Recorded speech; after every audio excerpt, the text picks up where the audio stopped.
On this episode of the Serious List podcast, we're talking about our favorite horror movies and going over what we played this and watched this week and talking about a little bit of news. I know you heard that shit bump. Yeah. That was right after horror movies. Yep. It's haunted. The blackness in me don't want to be here anymore. Yeah. But that is a nice pair of sneakers. I think I will not die first, at least. Well, we know that. I got stuff to be able to fight things with, too. We got guns and knives and shit, so I think we'll be fine. Whatever that noise was. But, hey.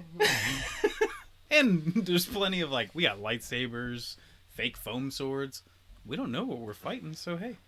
We'll be fine either way. Well, it looks like this podcast is going to die a little bit quicker than I thought. So if I die, Mom, I love you. Delete my search history. You did come into the middle of, the country, so I do apologize. We are in the I'm in the base of a mountain. Yeah. Somewhere. Alright, so I didn't really do much this week. I played some Pokemon, and I think we already talked about Pokemon last week, so I don't need to do that. Which Pokemon you plan on fucking? Who do I have on my team right now that I would fuck? I guess if I had to, Gengar. He just got that big old mouth, and I even got Gigamax Gengar right now. I thought you were gonna say a mouthful for him. Yeah. No, I'm white.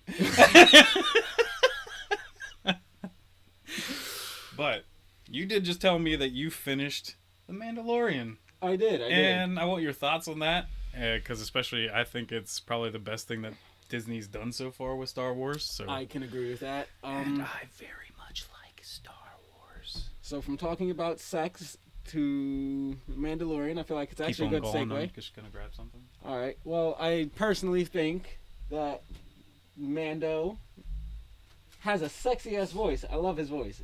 Oh, it's yeah. steely, it's cool, it's nice. Pedro Pascal, I believe is his name. Ah, well, you're going to find this part heartbreaking. Spoiler alert. What's that? Last episode, second to last episode, you see his face, and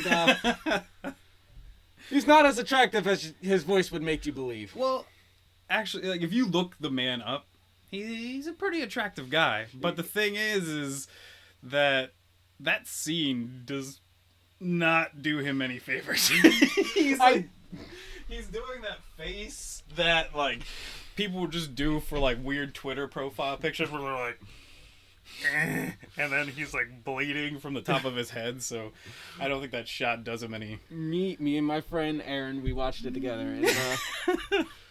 and we tried to give him the benefit of the doubt, Yeah. Oh, maybe, he's grimy, he's in the middle of a fight, this is war, he's bloody, he's dirty, he's sweaty. He's not going to be looking like fucking Prince Charming. Yeah. But still, it's just very underwhelming to see that as his face. You want to make look at the camera, looking at the back. I get it. I just called him ugly, but the helmet's cool. Yeah. His fucking shiny silver armor's pretty cool. I can do a cosplay absolutely. for that. You want to be my baby Yoda? Sure. Yeah. I'll carry you around. My bald head, I think, will. If you wanna, you can even grab the little ears. Yoda right there. Oh yeah, I guess I should here. Oh dear God!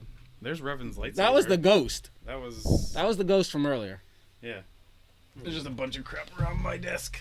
I hate children, but I'll keep him here with me. Yeah. Yeah. What did you think that the child was cool? I guess that's his official name. I actually do like Baby Yoda, and this is probably blasphemy, but my favorite scene of the entire series is the last episode where Baby Yoda's just chilling with those troopers. Oh, and they're and the one just fucking socks him dead in the face.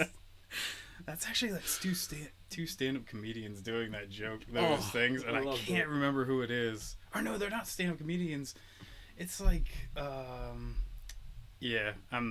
it's not gonna help me at all right now for looking them up or anything, but yeah, it's two funnier people they get to do that job, so it was pretty funny that they did that. Or my favorite thing, I think, in the last episode is just when yeah, I forget his name right now, but Apollo Creed, when he tells the baby, do the magic hand thing, and he's just like so pure and cute. Yeah. Honestly though, neither Mando nor this gremlin shit were actually my favorite. I like the droid. I'm horrible with names. Yeah, I can't remember. B3245986. Something like that. Yeah. Actually, my favorite person was probably, we're just gonna be terrible on names, period. But the woman, Canto Bite? No. It's Canto.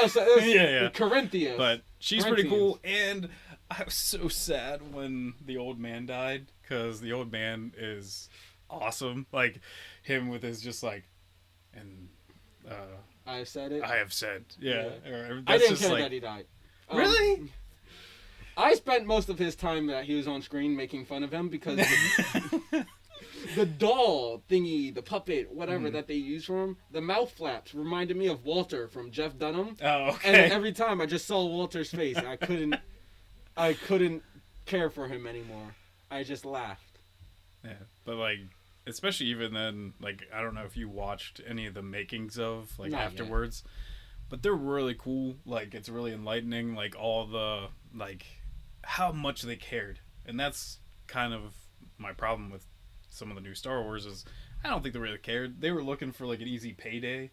But, like, the team working on this that they got, the guy that basically, like, set up all, like, the Clone Wars and everything like that, to basically also look through all this, was like in there, even though they had different directors on every single episode, they had like a team watching over every single episode, and that was like the perfect thing. Like, it's just like, hey, you can actually make this work. You can, if you care about these characters, you can do it. Like, it's not that crazy to make a good Star Wars thing, as long as you actually like give a shit. Like, that's my problem, is these actually got people that care, weren't just looking for money, and they made a good series. Like, I can agree, the series was pretty good. So is Baby Yoda waving at Apollo Creed your favorite scene? No.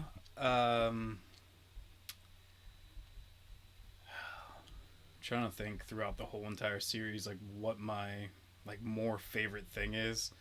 And it's just like, I don't know, like, Mando just has a lot of cool like one-liners. It feels very like cowboy, but also like kind of harkening back to like even old like action movies, where he's just like even just that opening episode where it like turns to him and the first thing he says is, "You can come in warm or you can come in cold."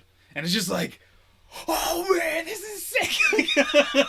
And it just like got me, like, and then even just like lines like, "Weapons are part of my religion," or whatever, and you're just like, oh yeah, that's cool.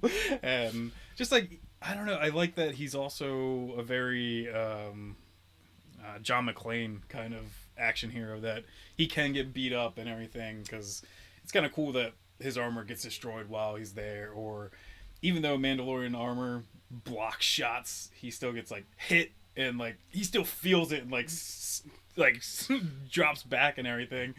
But probably, even though it's a weirder episode, the episode with like his old team, I was thinking about that one too. Like, Bill Burr is hilarious in that. Like, I like the joke about like when he's like, "Oh, he's an Imperial marksman," and then Mando just kind of like looks at him, or like he's just like, "Oh yeah," and then he's like, "I'm not a stormtrooper, you asshole," because stormtroopers can't hit. And like, that episode is just great too, because you get to see more Mando being like almost like a horror like character, because everyone's like terrified of him. I genuinely did like the fucking whole horror aesthetic that they did. Actually, I think my favorite one was when he takes him out, and it's just him walking, and the lights blink, and he disappears. Come on, he's not there, and everything.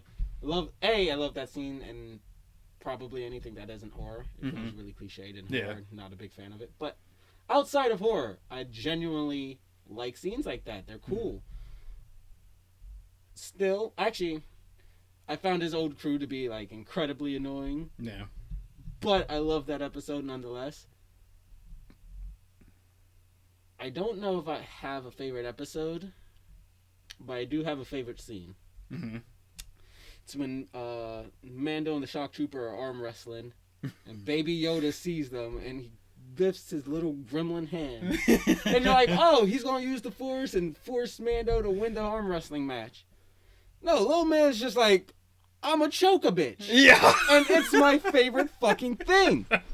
I think that's just the fucking coolest. Yeah, because I like that he's just kind of like neutral at the time. Like, since he's just Force adept, but he doesn't know the difference between like good and evil, so he's just being a kid, and he's just like, oh, well, bitch. Yeah, I'm gonna just help out my friend. So I already like helped throw a big beast around for him, so I'll throw this big beast around. I also just like the fact that whenever he uses the Force like once, even when it's something, actually I don't think he does anything relatively minor with the Force. I mean, maybe for like people experienced in the Force actually using it, it'd be minor, but you know, every time he uses the Force, he has to rest. He looks like he just busted the best nut of his life, but he still has to rest. He lays down, and he's basically useless for the rest of that episode. Yeah. I like it. It's a good balance. It saves the day, but it's not overplayed. It's not overdone. Yeah. Well, and it makes more sense that like he passes out or gets weak from using the Force because he's never been taught, or he doesn't really know how to use the Force, instead of like, you know, like Last Jedi or Skywalker, the sequel trilogy, where they just get weak from using the Force, even though the Force doesn't make you weak. It's like a thing that exists, and you just kind of get it to do. Mandalorian season 2. We'll talk about Baby Yoda becomes all the Jedi. I'll bitch about Star Wars some other time.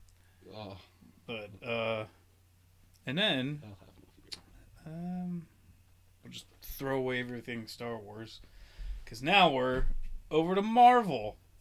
Well, I mean, I guess it's still over, but it's under Disney, so. Yeah. But you said you've been rewatching the Star Wars... not Star Wars. Just talk about that. Marvel movies recently. I started watching them under chronological order this time.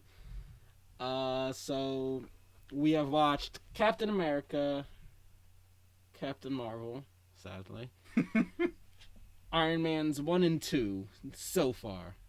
I remembered Captain America as a relatively weak, in my opinion at least, my humble but ultimately correct opinion. Yeah. I remember Captain America as a relatively weak installment into the MCU.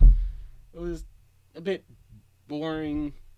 I do think it had a good emotional heart for it. The core and everything was great. It's just wasn't super captivating. The action was relatively lackluster. It just wasn't a great start to Captain America, who, after that movie, I think he has probably the strongest line of movies in Marvel. I'm about to find out since I'm rewatching. But I definitely think it was on the lower end of the MCU. Captain Marvel was abysmal. It is... It's not as bad as... Like, I didn't see it in theaters. I waited to watch it because everyone was saying how terrible it was. And I don't think it's as bad as everyone was saying. But it's just also not that special. Like, it's just okay. I think Captain Marvel's greatest sin is it's purely boring. Yeah. There is nothing to do. You can't get angry at the film. Normal bad films, they provoke something in you. You see it, you go, damn, that's stupid. Why are you stupid? That's bad. This, that. You bitch about it. Yeah. Captain Marvel, the entire time I'm watching it, I just don't want to watch it. I don't want to bitch about it. I don't want to say, hey, this is bad. I don't feel like nitpicking. It's a waste of time. Yeah. It's boring. And it's probably the worst thing a movie can be. Yeah, because a movie either, like, for it to be kind of successful, you either want to be like a 10 out of 10 or like a 1 out of 10. Because people still want to, like, know why it's that horrible. You don't want to be like a 7 or like, maybe 7 could still be okay. But maybe, like, you don't want to be like a 5, I guess. Like, you don't want to be middle of the road that, like, everyone's just kind of like, it exists. Like, it's a thing, and I think that's, like, could be a terrible crime for a movie altogether. Iron Man 1 still holds up, in my opinion, to this day. It is a fun film. I'm glad I wasn't watching this for, like, critical thinking reviews, because I was just sitting back and relaxing. So I was hit by a lot of nostalgia. A lot of it, I mean, granted, not everything is perfect. A lot of the fucking explosions in that movie are beyond dated. But, I mean, a lot of it, the graphics, for the most part, outside of explosions, still hold up. The acting, the story, it was just fun. I was brought back to being a fucking kid in theaters watching this for the first time, and I loved it. Iron Man 2, not as fun, not as good of a movie in my opinion, but well, yeah, because, like, I think the biggest problem with Iron Man 2 is just kind of two villains, but neither one of them are that compelling. Like, you have the villain of actually, like, the super villain guy, and then you have, like, his villain just being the guy that's ahead of, what's the other tech company? Hammer. Yeah, Hammer. And I will just say this right now, you're 100% incorrect. Justin Hammer is the greatest character to ever grace an MCU screen. I like that actor. I forget what his name is. I don't right read now, the credits, but so he's a fun actor at a lot of things. Like, I like him, but it's like why is he even helping this, like, weird Russian guy? And then I love this character. Everything about him brought me joy. And the end of the movie is just kind of, like, anticlimactic of, hey, two suits, super lasers. I wholeheartedly agree that the ending was anticlimactic. My problem is, it was such a great setup for something that could have been better. Yeah. The scenery in which War Machine and Iron Man fight off the drones is beautiful. A horde of mindless drone robots for you guys to cut through as the prelude to the big bad boss fight. It was a fun scene, both of you guys get to show off cool action moves. It's also a dick measuring contest. Who doesn't love dick measuring contests? Whip yours out right now. Let's go. Already, we talked about I'm going to lose. But I thought it's a solid scene. It's fun. It holds its own. Mm-hmm. And then Ivan, Whiplash, he drops out the sky and it's like, boss fight, engage. And it just beyond underdeveloped. Yeah. I feel like it should have been such a much cooler thing, They get hit like 3 times a piece, and then there's like, raise your hand. Yeah. Pew! And then I think you get Guardians of the Galaxy, I think, in chronological order. I can look it up. Let me look it up because they're somehow, like, farther back in the past, but they had to make them work so that they can connect to the rest of the MCU. We're just gonna ignore the Hulk Hogan flashlight. So next I have Thor, Incredible Hulk. Wait, this isn't the right one. Oh, yeah, I was gonna say, wait, Thor goes before even the first Avengers movie? I mean, Thor would have to, right? He comes down to Earth. Yeah, because Thor doesn't interact with S.H.I.E.L.D. out that much. They grab his hammer, he comes in, goes, I can't lift it. Yeah, I forgot when it came out. I thought it was somehow after the first Avengers movie. But I mean, the list I brought up, it is America, Marvel, Iron Man 2, Thor, Incredible Hulk, the best Thor movie ever, Dark World. Oh, sweet. Winter Soldier, Guardians of the Galaxy 1 and 2, Age of Ultron, Ant-Man, Civil War, Black Panther, Homecoming, Ant-Man and Wasp, Strange, Ragnarok, Infinity War, Endgame. Gotcha. It's a long-ass list. So at least in a row you get some good movies, because there's Winter Soldier and Guardians of the Galaxy. Seems like they're within that, so... And that's right after Thor 2, The Dark World. Oh, yeah. Greatest Thor movie of all time. Greatest, yep. So. Because Ragnarok doesn't exist. You've got an Into the Worst timeline. This is the Berenstein Bear. You thought the Steen universe was great, but this is the Steen universe, not the Stein universe, which actually is written out. And Nelson Mandela was in prison. I forget how the Mandela effect works. Nelson Mandela is Morgan Freeman. Confirmed. He just always has been. Always will be. Yeah. Oh. All right. So this time, this might be a new thing. I don't know. Probably keep going over. But we got news. So this week, the Monster Hunter trailer got released. And from my chuckle there, I think you know what my reaction is to that movie trailer. But no, you go first. Go ahead. Share your thoughts. So the monsters look awesome. That's my ultimate real take is they did really good monster designs. Like they followed almost exactly what they were supposed to and they did great. But the story looks horrible. I don't know why you need like this whole thing of trying to explain crazy stories to us that like we couldn't just be like, oh, it's somebody that just lives in this world and they have to fight monsters because of this reason, just like the games. But instead you have to create some dumb thing where it's just like, hey, military people find their way into this world and this is how we're gonna explain it to you. Because, you know, Capcom, I don't know why you chose this director to still do these movies, but he made terrible Resident Evil movies that have nothing to do with Resident Evil.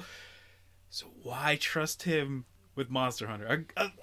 A thing that's actually building now. Like, Monster Hunter was like a hard thing to play before. It was mostly like Nintendo and the controls were kind of bad and everything. But now Monster Hunter World's here and everybody's playing it and it's awesome. And they're just like, oh, let's just give it to this guy that already ruined our properties. It'll be sweet. So, yeah, that's my take on it. So, I still haven't gone back to fight Alatreon in Monster Hunter World. I was like, oh, I'm a grind. Mm-hmm. And then I saw the trailer, and I was just like, oh, lovely, lovely, lovely. I saw the teaser that they dropped that showed off Diablos. Yeah. Diablos looks amazing. Oh, yeah. Like you said, the monsters are beautifully done. They are rendered nicely. They look realistic.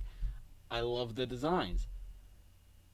The rest of the movie looks like something you'd see in Michael Bay's Transformers. Yeah. I don't understand why it's necessary, why it's needed.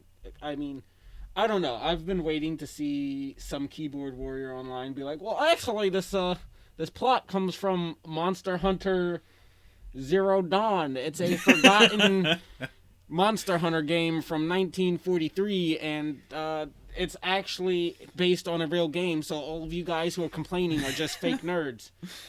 No, and, I just think this guy doesn't give a shit about stories. I don't get why they have to be military personnel rolling into some weird Transformers time ruins that throw them into the Monster Hunter world. Well, and I don't even know if this is like they're kind of saying like when you do stupid stuff like this, I'm never sure that you're just being like, this is like a world that exists. Like there's an alternate universe where it's just Monster Hunter. That's like the world that it exists as. Or if they're being as dumb as like, this is just the video game and these people are going inside a video game. And also, unless they show us another trailer, there's no environments in this movie. It's literally just been desert on desert on desert. No, there's a scene that takes place in what looks like the ancient forest. Oh, I thought I just saw desert on desert on desert, and I was just like, so these military people are driving in a desert, they end up in a different desert, and then they just desert through the whole movie, and I was just like, what are the other things I love about Monster Hunter? It's just like, their worlds are awesome. Like, genuinely beautiful. I can't remember which Monster Hunter it is, but you do start off on like a sand sea kind of thing, and I thought that's what they were going for, but then when it was just like almost every scene I saw was just more desert, I was like, yeah, this doesn't look great. I was talking to a friend about it, about the trailer, and so the only two monsters, I know they're like a couple of the lesser creatures, but the monsters that you actually go out and hunt for real reasons. Are Diablos and what I believe is the Rathalos. We got an argument because she was like, "It's the Raytheon." Actually, I was like, "It looks like a Rathalos, bitch." I think it is a Rathalos. I could be wrong, but I mean, yes, the Rathalos is a flagship character of the game, and I think Diablos is pretty popular amongst the fan base. It's also a very recognizable monster just because of like how the horns and stuff are. It's definitely a bitch to fight. Probably, I think the first real challenge in Monster Hunter was Diablos, or at least World. Yeah. But I don't think they show any other monsters other than those two. And I thought they might have shown small monsters. Yeah, but I want yeah. You know, I want to maybe a couple. They don't need to be the monsters you fight. I don't think you can fit in a fucking Rathalos, Diablos. Oh man, fucking what the hell is the like unicorn thing that just kicks your ass as like Kieran? lightning? Kieran? Yeah, dude, that would be sick to see in a movie. Like, because it basically like causes like thunderstorms and stuff around it and stuff too. Plot twist: Kieran's actually what sends them there. Yeah. But Kieran's not a mindless monster. It's actually just a human that transformed into the Kieran, and it summoned them there to help it with its Kieran problem. You'll see that in Monster Hunter 2. Oh, okay. Monster Hunter World 2? Yeah. Or just Monster Hunter 2? I don't know, because I think the movies are just called Monster Hunter, right? Oh, yeah. I thought you meant, like, this is already a story going on in Monster Hunter World. No, they're actually good at making stories. Yeah. And, like, I guess Monster Hunter stories as in, like, not the game Monster Hunter Stories, because there is that game, but the actual plots of Monster Hunters aren't that usually that crazy, or they're basically just like, there's a world-killing monster, and you just gotta get strong enough to beat it, and then even the old ones are literally just like, you're a new hunter, huh? So, like, the stories aren't great, but, like, you could try harder. Like, I think at least with World, I think Monster Hunter World has a pretty decent story that you could adapt into making a movie, especially like the Prime game, because spoilers for Monster Hunter, the base game is for the most part until like the reveal of the big bad boss at the end, is hey, there's this giant Godzilla-sized monster called Zora Magnaros, and it's on its way to not really destroy us. It just wants to go die in peace because it's old, but in its path is our stuff, and we can't have that, so we gotta stop it. Oh no, there's also the kind of big bad before the big bad, the penultimate big bad, Nergigante, and he wants to eat the Zora Magnaros to gain more power, and we can't allow that. That sounds like a fucking Dragon Ball plot. It sounds like some shit you'd see in a Marvel movie. You can make that work already. You just need to set up the world. That's what I'm saying. Like, they could easily make a good Monster Hunter story out of these giant monsters, out of people, like a Monster Hunter is a job, basically, in this world. Like, there's other people that do other things, but, like, you taking on monster hunting is, like, that's your job. And you can clearly make a story out of that. Like, and I think a really well done story. You could even just do, like, stupid buddy cop thing for all I care. It would just be better than, I think, for some reason we have to tie it into our world. Like, that doesn't help me at all. I feel bad for Mila Jovovich because she seems to be... She loves doing these terrible ass movies. I know, but I'm just like, damn. I don't think she's a bad actress or anything. I also don't think she's amazing actress. Oh, I don't think she's amazing, but I don't think she's bad. She can definitely do better than these movies if she wanted to. But this is just all she gets cast in, or certifiable crap. Yeah. Also, T.I.'s in it. Oh yeah, dude! Like I hope T.I. somehow does something awesome. It's like I want T.I. to use the hunting horn. He just plays his songs into it. You know what? Now if T.I. doesn't become a hunting horn main, I'm going to be incredibly disappointed. Well, and like, because T.I. has been arrested on multiple occasions for illegal gun possession, or like trying to buy illegal guns, it would just be hilarious that it's like, oh, you get the hunting horn, and then they're just like, he's like, but I want these guns, and they're just like, no, No, you can't have him. Before anybody asks, no, we're not going down the DMX rabbit hole with T.I. this time. He wasn't as... Has T.I. done terrible things or talked about terrible stuff? Oh, yeah, he has his controversies. Now, we could definitely rabbit hole down, but... All right. I don't want to be the rap podcast. I'd rather just be Side Tangent, the podcast. Yeah. On to different news, then. This is probably the most excited I've been in a very long time. After this whole year of being all craziness, I really hope this is true. Tons of people have been talking about it. If it's not true, I'm going to be very disappointed. It's the final boss of 2020. Yeah.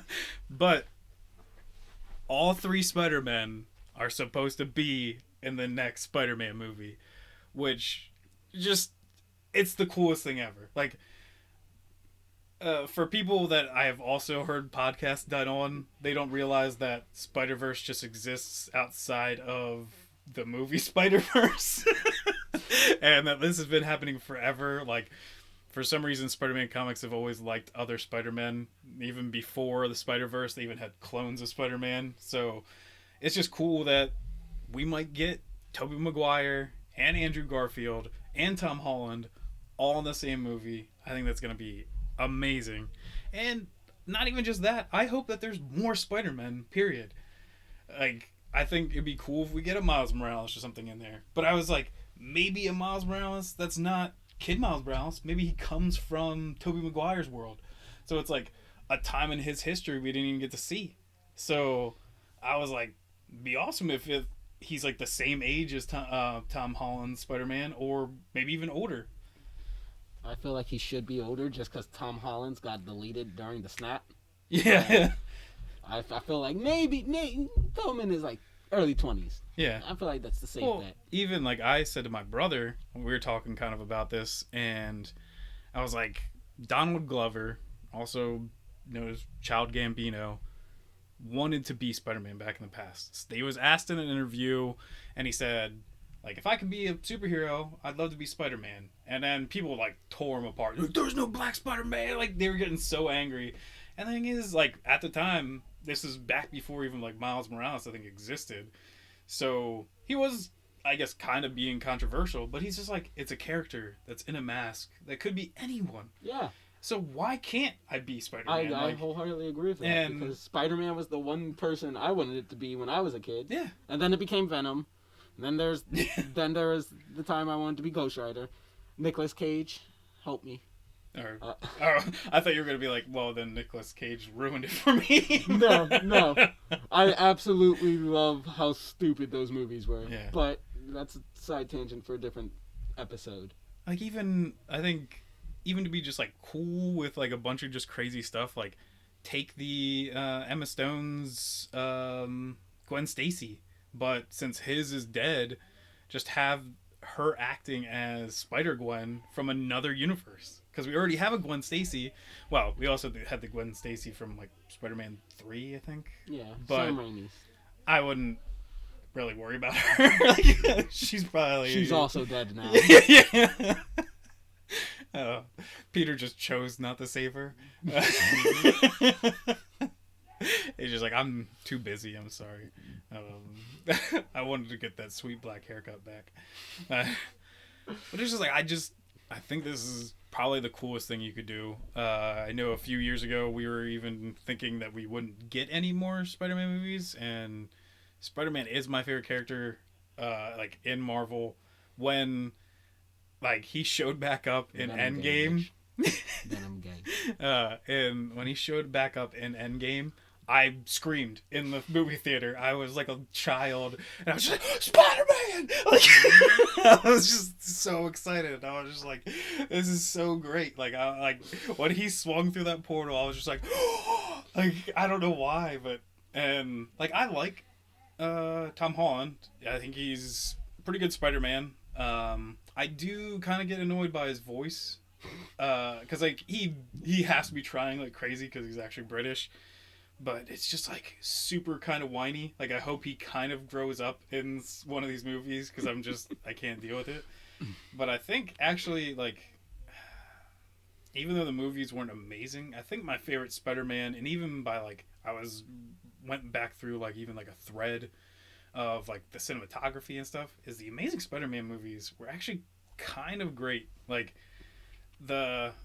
maybe the villains and stuff weren't amazing, and there's few things that are weird, but I really like Andrew Garfield. I think he played kind of a cool Spider-Man. He was really good at the quips and like joking with like villains and stuff, and that's also what I love about Spider-Man. I like that he jokes around, like he like has this jovialness to him, and I don't think Tobey Maguire or Tom Holland did a good job at that. Okay, so I was kind of on board up to the Tom Holland part, because I think Tom Holland does a great job at being Spider-Man. Because the other half of him is that, yes, he's jovial, but everybody he fights finds him to be fucking annoying. Even his allies half the time find him to be annoying. And I know you hate the movie, but Civil War, I think, did a great job when he's fighting Falcon and the Winter Soldier. But he's not... And they're just like, oh, God, do you ever just shut the fuck up? But he's also not, like, quippy and, like, jokey. He's more just, like, annoying. Fanboy and, like, he's... And I kind of feel like that suits Spider-Man, though. I don't know, but he's not, like...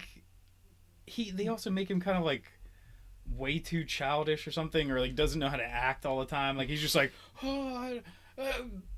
I'm being awkward. Like, it's just like one of those. I genuinely think that fits Spider-Man though. Yeah. There's like a lot of scenes where I think that works. I like Tom Holland. I just don't think he's as like he carries the funniness and stuff as much as like. I will agree that I think Andrew Garfield gets a lot of shit for his portrayal of Spider-Man, because I do think he does a great job at it. Yeah. Honestly, I think out of the 3 different Spider-Men, I feel like his scene of him, Amazing Spider-Man 1, the bridge scene where there's that kid in the burning car off the bridge, and he's like, here, have my mask. Yeah. You're super powered now. You can do it. And I think that was a great scene. It looks like he cares and stuff like that, and it's just like the horror going into. I'm like, I can't fail this. Yeah, I feel like it. And if you notice, it's the turning point of when he stops being kind of an angry, angsty dickbag of a teen. Yeah. Spider-Man. He's like, I need to be a hero, an actual hero, and he switches. I think a lot of people don't appreciate how good of a Spider-Man he is. I can agree. Andrew Garfield's too damn hot to be a nerd like Peter Parker. Yeah, that's the only thing I don't like. I like his Spider-Man. I don't like his Peter Parker because his Peter Parker is like way too confident. And like being like hot all the time, got like my hair spiked up, like it's like Tobey Maguire did the nerdy, I think, side of Peter Parker amazing. Like I really do feel that he is who he is, and like I also get that maybe he is smart. Like I get that he went to the school, like he has like a few extra things, but like I haven't gotten the smartness in any of them. Like Tom Holland's, they're just kind of like, oh. Well, now he's just, like, in front of a computer that Tony Stark has, and he figured stuff out. Like, I like Tom Holland because it's like, oh, he's not really smart. He's just seen a lot of movies. Yeah. Ant-Man just turned into Giant Man. Well, have you guys seen that one Star Wars movies with the at-ats? Flip. Yeah. But, my main problem with Andrew Garfield's portrayal of Spider-Man is he's too damn emotional. How many scenes in there is he crying as Peter Parker? And I get it, like, yes, it is okay for men to cry. That's not the point. Yeah. But, like, he's a superhero.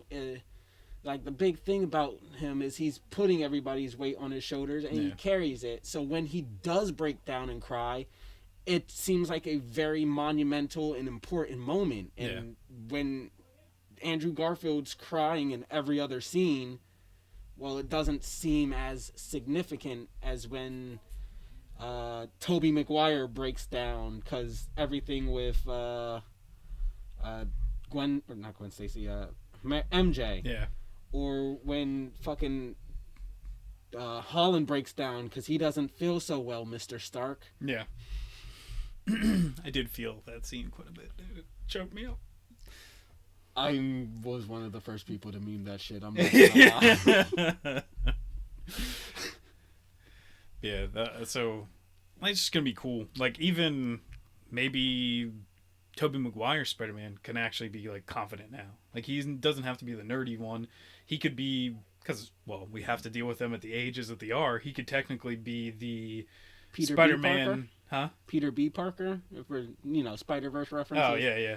But I mean, like he could more even be like the Spider-Man of the comics now, where he owns like a gigantic corporation. He's basically the Iron Man of the Marvel universe now, and like he's super rich. Like I think it would even be awesome if they gave him the suit with like the glowing green like spider on his chest and stuff like that, just to be like, oh, I get that reference. Like that's a cool thing that he actually has a company and stuff. And I just want to ask though, because I don't remember if they went over it in that run, but did they ever explain why he has that green light in his suit? It's more just because his suit's alive.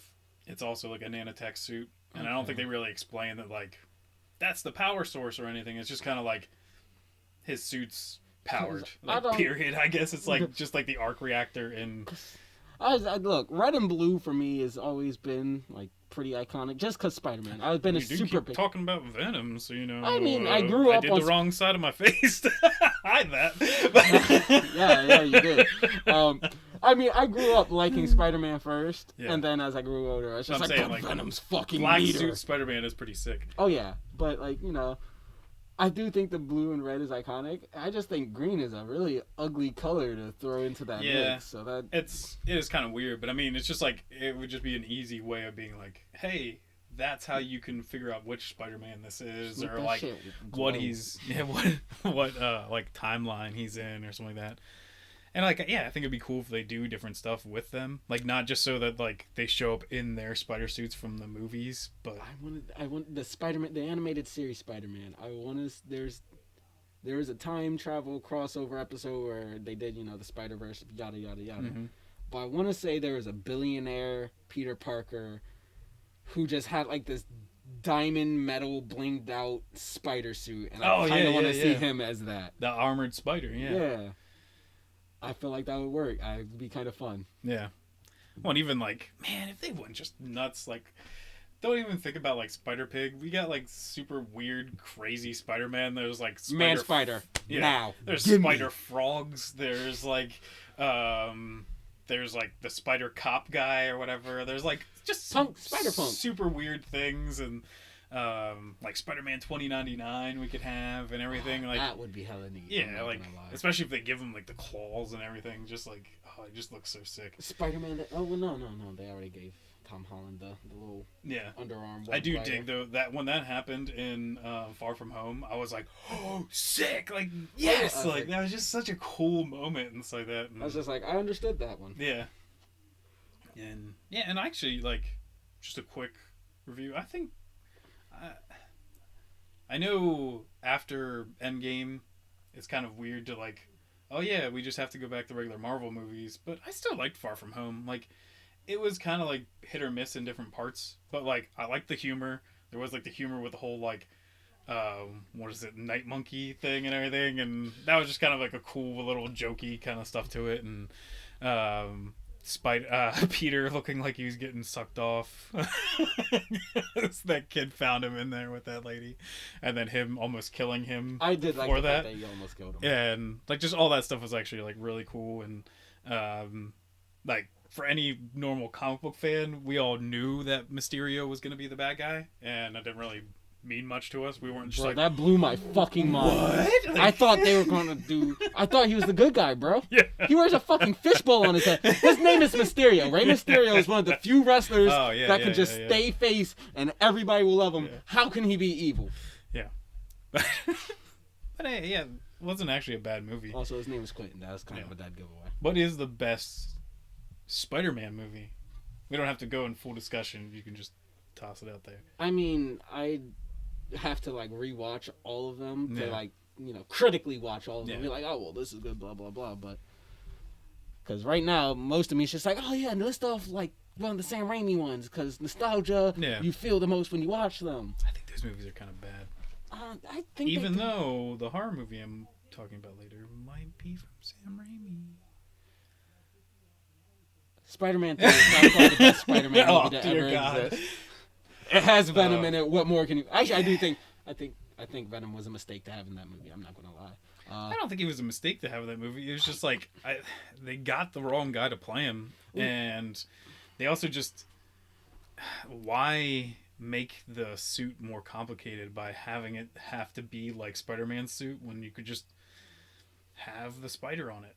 Like it's so like simple of just being like, oh, we get it. Like I kind of like the design. I'm not gonna lie, but I feel like Venom is a much bigger character to have in a movie where you already have 3 villains. Yeah, but I'm saying like scratch Sandman, scratch. No, because I think Sandman really deserved that movie. He did. He was like, amazing. He was probably the best actor in that whole entire movie. He was the emotional core of the entire movie. I feel like if more of it would have focused on Sandman with maybe Harry Osborn's New Goblin as like the second antagonist, that would have been so much better. Give Venom his own movie later. I mean, I guess technically it wouldn't happen because there is no Sam Raimi Spidey 4, but I feel like Venom was the unnecessary third wheel in that. Well, and I don't know if that's what Sam Raimi was like scared of, is that like he wasn't going to be able to make another Spider-Man movie, so that he was just like, let me just throw everything at it. No, like, actually, I think, if I remember correctly, I think the studios interfered and they were just like, hey, Venom's popular, put him in your movie. And he's like, but I don't want him in my movie. Yeah. This isn't a Venom movie. And they're like, Venom sells. Yeah. We're here for money, not good movies. Yeah, I think the same thing happened with actually this the Amazing Spider-Man. Well, and they kind of still like hit everything in like for Venom in Spider-Man 3. Like they still did like the space stuff. They still made it like be connected to J. Jonah Janus's son's ship and stuff like that. Like because that was like the original Venom kind of thing. That's how it made it back. But yeah, it was definitely like they dropped the ball on really making it work, I guess. But hey, at least they followed everything with being like the sound stuff works and everything, and fire bad. Yeah, fire bad. But really, fire bad worked for Sandman too. So damn, I really can't tell you which one I think is the best off the top of my head. Yeah, because they all also have like their flaws. Like, there's not one that I'm like, this is the best Spider-Man. Like, yeah, I said I like Andrew Garfield, but those movies are kind of garbage. Like, I kind of just like Andrew Garfield in the series, so it's not like a big thing on. I think this whole movie's great. I think his villains kind of fall apart. His relationship with Gwen Stacy isn't that compelling. Like, even though people got super angry about MJ and stuff in Tom Holland Spider-Man movies, like how she acts, like it's not even down to her skin color. I think it's also that she's not like MJ. She's not MJ. She's not like bright and like popular and stuff. She's like a completely different character. Which they should have just made her a different character. Yeah, which would make more sense. But stupid. So I don't know. Like, I swear I've gone back and rewatched the Sam Raimi Spider-Man movies, and I don't find them actually that great. Like, I feel like they definitely show their age, and it's also like down to, it's one of the big first superhero movies like of that time, of like the rebuilding, like, yeah, I guess you could call it back to like Superman and stuff like that, of being like a big push then, and like the Batman movies then. But when like X-Men happened and then Spider-Man and stuff, they were amazing at the time, but Marvel definitely perfected the whole thing. And I think even Amazing Spider-Man benefited from the Marvel movies, because they were like, oh, here's a better way of making a superhero movie. And then when it got to release again with Tom Holland, then they're just like, we've got this formula down. We don't even need to make him like a origin story and everything. Let's just get the ball rolling. And which I like. I like the fact that we didn't get another origin story. We don't need it. Spider-Man and Batman, we all get it. Yeah. Dead parents, dead Ben. Martha! That's gonna... Spoiler. New Spider-Man movie. 3 Spider-Men gonna meet. They're gonna have different costumes. They're gonna fight. May! How do you know that name? Why did you say that name? There's a Superman that Spider-Man out there that's weak to a stone, so that's one's gonna be standing over the other one. Is like, are there anybody in the Marvel universe that's like everybody in the DC universe, that they have like really stupid weaknesses? Yeah. Like Green Lantern, like the first Green Lantern was like wood. He can't do anything against wood. Yeah, that and yellow. Then yellow was for like the second Green Lantern. Superman with kryptonite. I think Batman with no prep time. Yeah. He still somehow does it. He can show up without like anything. He beat the Court of Owls without any weapons at all. So I don't know, Andy. I don't think most of the heroes in Marvel have any specific weaknesses outside of like, hey, that's my family or my loved ones. Cyclops. I was gonna say Wolverine. Well, Cyclops has apparently his power, and I didn't know this. It took me forever to figure this out. Cyclops can't use his power unless he's recharged, basically, in sunlight. He's kind of like Birdman. For some reason, his power does come from sunlight. And then on top of that, like, just putting glasses on him stops him. I was just going to say Wolverine because their main nemesis is a guy with magnetism as a power, and he's metal. But you don't run into that guy very often, right? Right? Once every blue moon. That's a great character within the crate. Who the fuck? That's gonna bother me now because I gotta go down the fucking list. I don't think there really is. Captain Marvel in good movies. Comic book runs while we're at it. Or could just be, what's that actress's name? Brie Larson? Yeah, just her in good movies. No, because I actually hear she's in good movies. No, but the thing is like, me and my brother, we had this conversation and we thought that that's true. Like, because I was like, well, she's in Scott Pilgrim, so that's a good movie. But then for some reason, I had it in my mind that she was actually like the main girl in Scott Pilgrim. And then I rewatched it and I was like, no, she's in it for like a minute. And then that's it. So she has no contribution to that being a good movie. So, I don't know. The Hulk and gamma radiation are just... I think some of the comics actually changed gamma to like just other forms of radiation. I think UV is also his weakness. Like concentrated UV beams. Man, talking about a character that I think needs to be in like the Marvel universe. Like Amadeus Cho. Because I heard that... they might actually be like rethinking Mark Ruffalo for some reason now, and I was like, man, if you went the totally awesome Hulk way, I actually would be kind of into it. I'm gonna say Amadeus no, and then I'm a dad for reasons to make me want to kill myself. I like Cho, especially like the Hercules comics when he was hanging out with him and stuff, and he could do just insane stuff. Because before he was even like the totally awesome Hulk, he's got like a hyper brain, I think is what they call it. And he just get like the one, literally all he did was like find a Game Boy and he beat like some big supervillain just because he found out a way to like use it to make something. And it was just like a really cool, like how the artist broke down all the different things he went through to do it. Hey, now over to other comic book news. The Batman released a couple new shots. You get to see how crazy Colin Farrell looks as the Penguin. Like, he just doesn't look like Colin Farrell at all. Bring back Danny DeVito. They should. Like, why not? Like, people just want Danny DeVito in things. You could have just made him the Penguin again.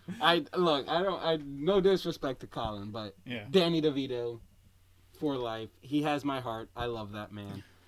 Yeah. But since they're making it like this one seemed like a really hardcore like detective like crime drama kind of almost for Batman, I think it makes sense that Colin Farrell's in it. I feel like Danny DeVito would be perfect. He's been in tons of like really like gangstery kind of movies and stuff. Not Danny DeVito, but Danny DeVito would be perfect. You can't change my mind. No. Hey. Batman's over here trying to do complex fucking mathematics and detective work, and Danny's just over here like, anyways, I started blasting. Yeah. Have you ever seen the thing? I think he was on. Oh dang, what is his name? British like talk show host. I forget his name. But he was on that, and he was explaining the time because like the monkey that comes over to him as the penguin, about the monkey biting onto his balls, and because they were just like they're showing how the monkey can like come over to him, and they're like, hey, don't worry, the monkey will be fine.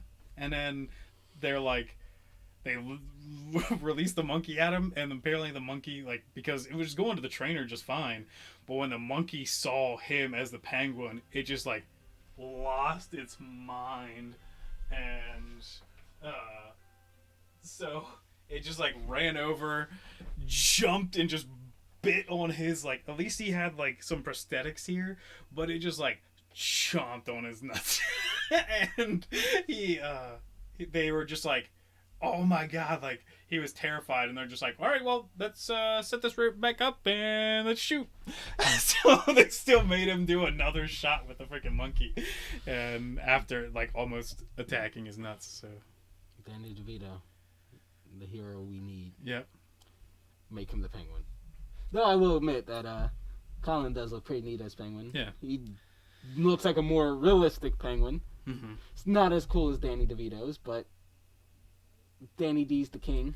Well, and I don't know, like, it kind of really reminds me of, I have the comic book somewhere, but like the Earth 1 superhero stuff. Like, there's an Earth 1 Batman comic, and it's like very realistic. His characters aren't as like outlandish and stuff, and they're kind of like insane, and like they just look like normal people, but just a little more like grotesque. And then like Superman, they more make him like an alien. Like, he doesn't look super weird, but it's kind of like Man of Steel. They basically kind of like robbed that, and it's like aliens come to attack and everything, and he gets kind of like outed as an alien, and it's like a big deal. But the other image they showed, which I just showed you before this started, was his like trash bag suit for Batman.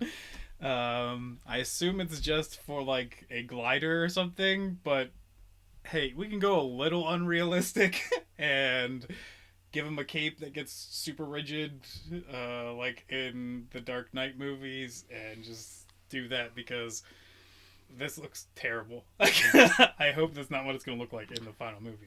So, quick side tangent here. I was, last week, you great with these segues and everything. So I was going to try and segue with the Spider-Man when we mentioned his fucking wingsuit web things. I was going to be like, hey, speaking of which, Batman has one, and it's nowhere near as cool. Yeah. Clearly, that got derailed before it could even start, but whatever. We're here now. It's the end of the side tangent. Mm-hmm. But, yeah, I think his fucking suit looks hilarious. I want an entire scene dedicated to him fighting people. Yeah, and he's just like that, waddling all over the place. I want to see the scene where he just drops the fucking thug and punches him 1,000 times in the face and then goes, "And vengeance." Yeah. I want to see him do that in his fucking baggy ass wingsuit. Yeah. That'd be sick. I don't think sick is the right word for that, mate. I think that's just going to be downright fucking hilarious. And then he's like, "I'm the Penguin now." Or he's gonna land on like Penguin's car and be like, "And you thought you were the only thing that..." I don't know, I can't really think of it now. The only flightless bird. Yeah, but then I was like, well, he just flew, because that's what I was gonna say. Oh, he glides. Okay. There's a difference. He lands on Penguin's car and he's just like, "You thought you were Danny DeVito." Pulls off the mask. It's not Edward. Yeah. It's Danny DeVito dressed up in a bat suit. Sign me up to write movies. I would be a fucking pro. Alright. So, now on to the big old topic of discussion for this week, which actually might be somehow probably shorter than most of our side tangents, or like the Spider-Man discussion, because that went on for a long time. But hey, we like Spider-Man, and we got a lot of opinions because there's a lot of movies about them. But wait, hold on. We didn't say Peter Parker's. We said Spider-Man. So is it fair of us to not count Miles Morales as Spider-Man from Into the Spider-Verse in that conversation? Well, I assume it's still... He's still a Spider-Man. Yeah, so it's like... But he's not Peter Parker's. Should we count him in that conversation? Or are you more also bringing up, like, would Miles' movie, like, Into the Spider-Verse count into the what's the best Spider-Man movie? I feel like that might take the cake. Yeah, it's pretty damn good. But the only thing is that, like, I know, and as an artist as well myself, I understand how, like, important and cool the whole frame, like, the different frames and stuff were to that movie, and yeah, it's cool that they went through everything. It makes me literally sick. Like, I love that movie, but I have to look away from it every once in a while, because when they have the differences of frames, it literally makes me sick. Like, it sucks. Like, I don't know why. Like, I hope the next movie they don't do it, because they don't need to, because now Miles is actually good, so he doesn't have to be at different frames per second than actual, like, the Peter Parker from, like, our Spider-Man kind of, like, universe. So, but yeah, it's amazing. I love Miles. That's also, like, I love the Miles comic books. The only thing that's got me scared recently about Miles is the Spider-Man Miles Morales video game, because one of my favorite things about that is Miles' relationship with his dad. In the comics, in Spider-Verse, it's great. They killed Miles' dad in the game, if you don't know. Spoiler alert. So, that sucks. Like, that's a big deal. Like, I understand he still has his mom, but it's like, it's his dad that he confides in, like, the most in the comics. And it makes sense. So, it just, I don't know. That's a big thing that hurts it for me. Well, that nigga dead now, so. Huh? That nigga dead now, so. Yeah, he is. Died to some... They're gonna resurrect him. He's the main bad of the new game. Negative man. What were we talking about again? What? The end of this topic? Yeah. We're going to talk about our favorite horror movies of all time. Or our... Not like we both have multiples, but like we both have two. And we also don't know what each other's are. You might know what mine is now, since I said about Sam Raimi. My Little Pony. Yes, it's My Little Pony. If you guys didn't know, Sam Raimi directed My Little Pony. That's my favorite.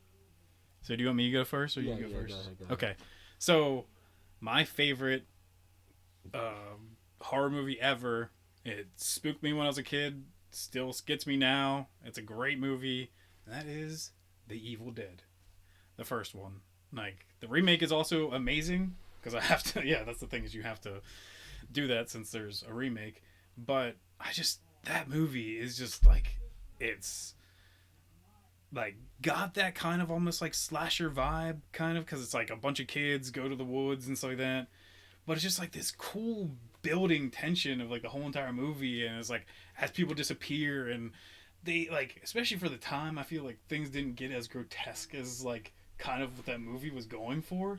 And especially like back then, yeah, there was like the slasher stuff, but this was just like so more visceral, and it was just like, because of it being a demon from the Necronomicon, there was nothing you could really fight. It was literally just like, kind of everyone has to die. But like, it's just, that's the way that's gonna be. And it's also no like fallout that I also love Army of Darkness movies and stuff too, but those are clearly comedies, and Evil Dead is just an amazing horror movie with tons of like really cool messed up scenes, and I think it's a kind of a cool story and stuff too. It's just these teens that kind of happen upon this book, and they're just like, hey, like, wouldn't it be kind of cool to like read stuff from this? And then shit hits the fan and it just gets nuts. My one thing, I mean, I do like both Evil Deads, the remake and the official. But my only thing about the newer one, why the fuck would you ever read anything out of that? Yeah. Ever. I'd look at that book and I'd go, yeah, that's none of my business. Yeah. I wouldn't touch it. Actually, no, I might touch it. I have bones in my house, but so I might take it and keep it as like a fucking wall decoration. I'm not the smartest individual, but I wouldn't fucking read from it. Well, though, like, kind of a thing to, like, show from that is, so, I have a weird fascination of love-hate relationship with Ghost Adventures, which we might make videos on for Zach! But there's an episode where they go to a place that's now like a haunted thing you go to, like where people jump out and spook you and stuff. Yeah. Like, yeah, or like one of those things. But they just talk about that they've got this one part of the building that's called like the hell area or something like that. And there's a guy that actually like dresses up like the devil to like scare people. But he found a copy of a satanic like ritual thing in like a planter there, and then just started reading from it, even though like it's clearly labeled as like a satanic like occult thing. He's just like, oh yeah, well, you know what, my ad lib from like for my devil stuff isn't good enough. I'm gonna actually read from a satanic ritual book for this place, because they're just like, they're there and they're like, oh, like they didn't even know this was happening at first. They like had to hear it through multiple like employees there, but that he's like reading from this. And then that kid, they finally talked to him and he's like, yeah, I think like half of our staff are actually like Satanists, so I think they planted this here and they do satanic rituals. And it's like, what? Like, I what? Like, so apparently kids can be dumb enough to read out of a Necronomicon. Okay. But that's a different scenario, because if I was in his shoes, I'd read it as well. If I'm playing motherfucking Satan at a haunt, I need my shit to be legit. I gotta keep my acting on point. We've now got the plot for the next Evil Dead. But in the remake, he's just like, oh, this is a book. Nothing's compelling me to. I have no reason. I'm not trying to be the best Satan I can be. Yeah. I'm just, a book? La tu ectavas summon all the fucking dead. Why? Why would you do that? Yeah. What in God's name? Like, that's what people say when they're like white people in horror movies. Yeah, well, that was fucking stupid. At least in like the original one. Well, even like though, going back to this Ghost Adventures episode, is they literally also they tell the kid like, don't do this is bad. You're basically like calling things in, like you're making this situation worse for yourself. And then they're just like, hey, Chris, that's the guy's name, they're like the kid or whatever that plays Satan, they're like, could you come back in and read the satanic ritual thing so that we can record you and hopefully stuff happens? And the one guy is like, they go out there because their camera starts like not focusing and stuff on him. So like they send Aaron out and he's out there and he's like recording them. And Aaron's like, I'm starting to hear really growly voices like behind him reading this stuff. And the kid's just like, should I keep going? Like, and they're like, yeah, just keep going. You're good, Chris. And so he's just like, still reading it, and they show like the recordings. And it's just like behind him. Like, I'm losing it because like I'm pretty good like skeptic on a lot of that stuff, but I'm like, why just be like, yeah, don't ever do this, like this is why bad stuff happens here, and then just be like, hey, but like we need stuff for the show, can you come on and read some of this? Isn't that basically Hollywood already? Yeah. Genuinely though, that I kind of want to go watch that episode. Yeah, it's pretty funny. Sounds fun. Yeah. Oh, and they've also, like, because a lot of bad stuff happens around this place, because also it's like a factory. It was an old factory that they turned into this, and the address for it is 666, number of the beast. Does that sound like... all I want to say is I kind of want to go there. Yeah. Want to do an episode there? Maybe Halloween itself, just go down there? They call up this fire chief, because they're like, hey, this fire chief says he's heard some weird stuff that happened in this area. And there's a guy, like a homeless guy or something, who just like found his way like to the train tracks that are behind it. Full on kneeled down, like put his arms behind his back and just put his head on the train tracks and let the train tracks like just cut his head off. Because like they said the fire chief and stuff, when they got there, they were just like, holy shit, there's just like a guy still in a kneeling position with his hands behind his back, and then his head with his baseball cap still on is just like rolled away from the body and is like sitting down away from it. He was like, it was the most messed up thing I've ever seen in my life. And I was like, yeah, I would think so. Like, I mean, I guess that works. I just jump in front of the fucking train like a normal person, but I guess this guy was cool just making points. sure, yeah, the deed was done. All right, so your second favorite horror movie? Was I supposed to? I thought you said. I thought we were just doing our like only one. Oh. I can probably come up with another one. On the spot, putting you on the spot. You're in No, the hot you're seat. going next. No, you're in the hot seat. You're in the hot seat. No, we'll go back and forth, I All guess. right. You want to take a shot in the dark at what mine is? Resident Evil.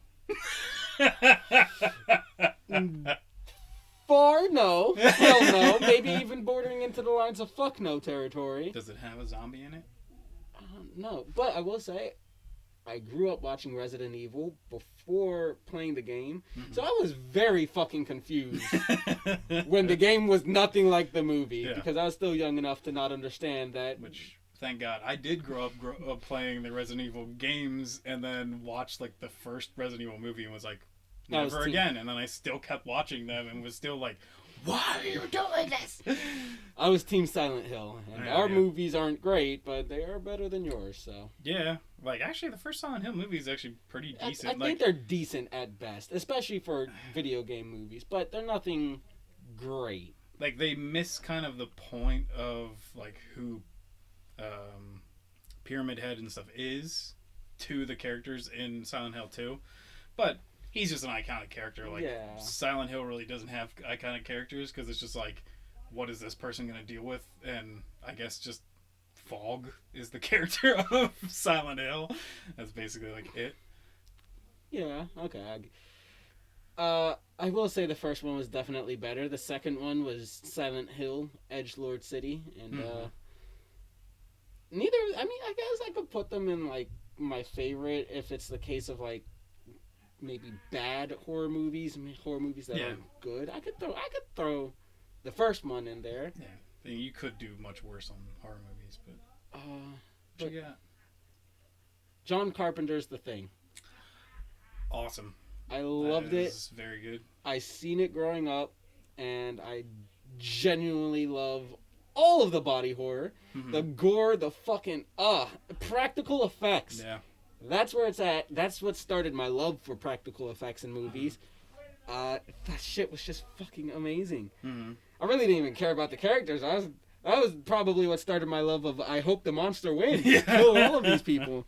And I mean, technically, it looks like it does. Yeah.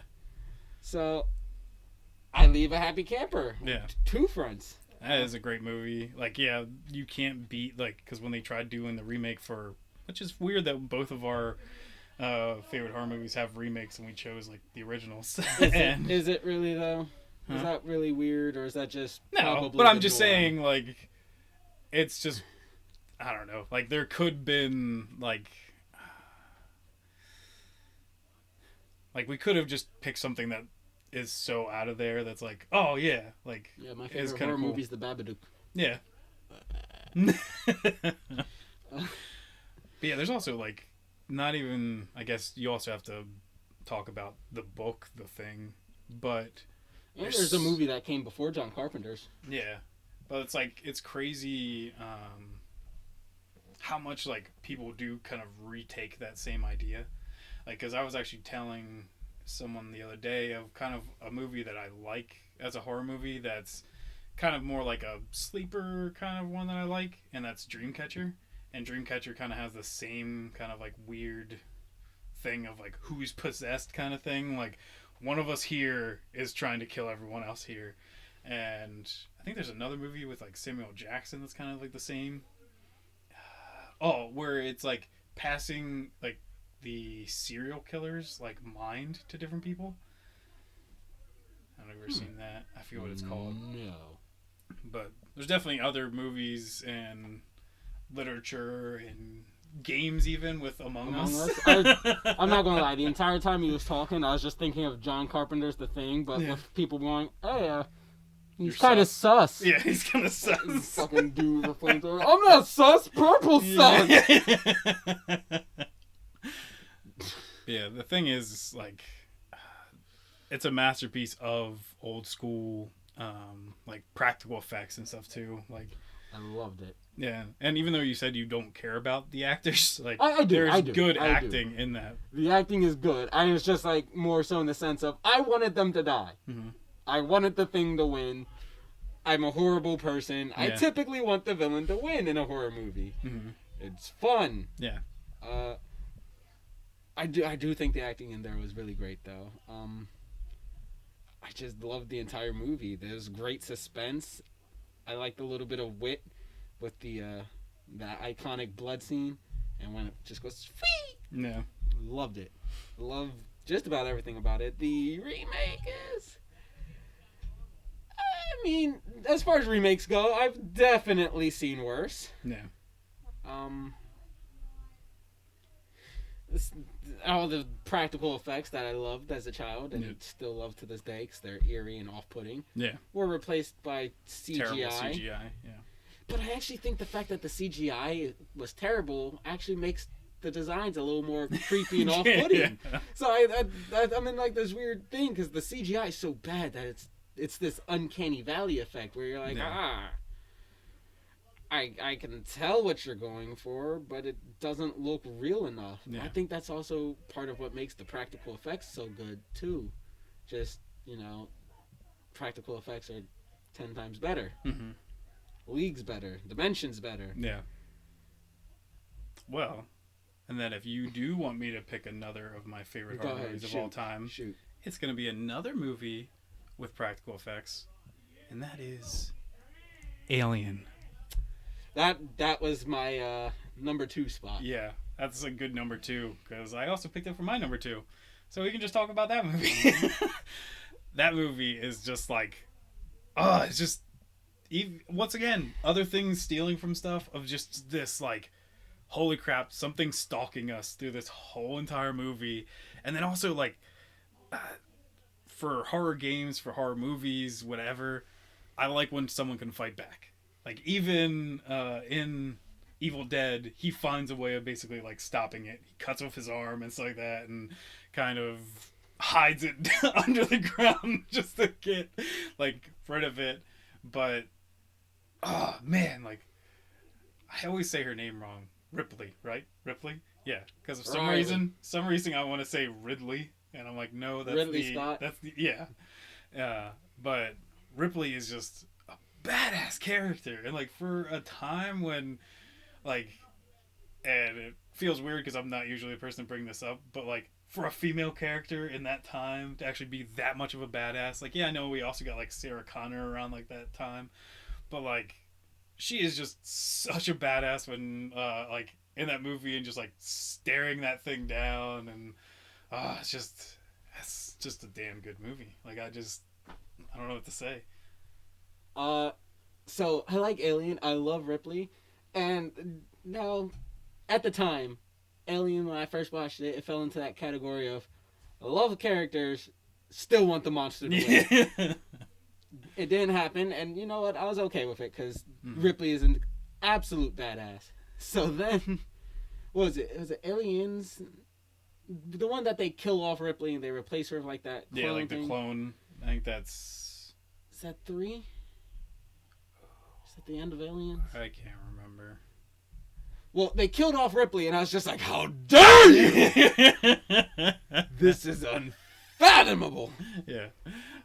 I was pissed. But fucking, Aliens I love because it's suspense building. I love monsters. I love the practical effects of them. But I also love the fact that you don't see the xenomorph for a very long time. It's the shadow that moves, and it's great for building up suspense. It is a masterclass. I love the movie. The fucking claustrophobic ship is another great way of it's great set piece. It's a great way to convey emotion and feeling and dread. It's also a great place to hide this fucking massive creature. Like, sometimes I forget how fucking big the xenomorph is. Especially the queen, then. Well, yeah, the queen, I never forget how fucking big it is. But the fucking xenomorphs themselves, like the regular ones, are fucking huge. I think they're like 7 to 8 feet. Yeah. And then their tails are like 14. Don't quote me. But I love them. I love everything about the movie. The design of the xenomorphs are my favorite. I don't know if you know this, but did you know they're based off fucking wasps? Well, and also they kind of, I don't know, did H.R. Giger draw stuff for Aliens? I don't fucking know. I just know they're based off wasps. That's my only fun fact I have. Because H.R. Giger is definitely where they stole kind of the feel and the look of the xenomorphs, but I don't know if he just straight up made them a design for it, or if they were just like, here's kind of what we want, and we're going to take inspirations from H.R. Giger. Because I don't know if you know who H.R. Giger is, but that's all he draws. He is. I just, like, I've always been calling him Geiger. So. Yeah. Oh, I could be wrong. I don't know. Also, I like the fact that it drools in that first scene. I don't know why. Its drool just looks so fucking weird to me. Well, it's also just like, once again, like, you could have a movie probably now that even that drool would be CGI or something, and they probably do a really great job of it, but it just wouldn't look the same with, like, the lighting and everything, and Alright, so I don't want to share number 2 spots. Alright. So since you said Alien, I'm going to go Predator, the original Predator. Because I think that's a great movie, and I don't think a lot of people... The original. It is awesome. Like, I was actually, like, if we're going to keep doing this, I have another movie now in my head, too, that I could do another one. But yeah, Predator is just like people don't give it credit. They think because it's in this legacy of Arnold Schwarzenegger, cheap, like, 80s action movies, they just kind of write it off. And I think they're so fucking wrong. I think that's the best part about it. Like, it comes out during this era of Arnold Schwarzenegger, Sylvester Stallone, all these big, buff, burly men playing big, buff, burly action heroes whose problems are all just solved by having guns with unlimited ammo, fucking spraying bullets until the bad guys explode, run away, die, whatever. And it does start out like that.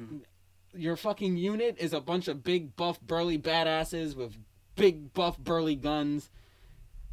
And they just go in, they kick ass, they slaughter the bad guys. Well, yeah, that's like, I feel like that was even by the director that they were like trying to pull you in, like trying to kind of confuse that audience. Like, if you probably went to that movie theater and were like, I'm going to see this movie that's about Arnold Schwarzenegger and all these badasses about to just like kick these guys' asses, and you even get like these cheesy 80s lines. Yeah, like, you get the one-liners. Arnold stabs that guy and he's like, stick around.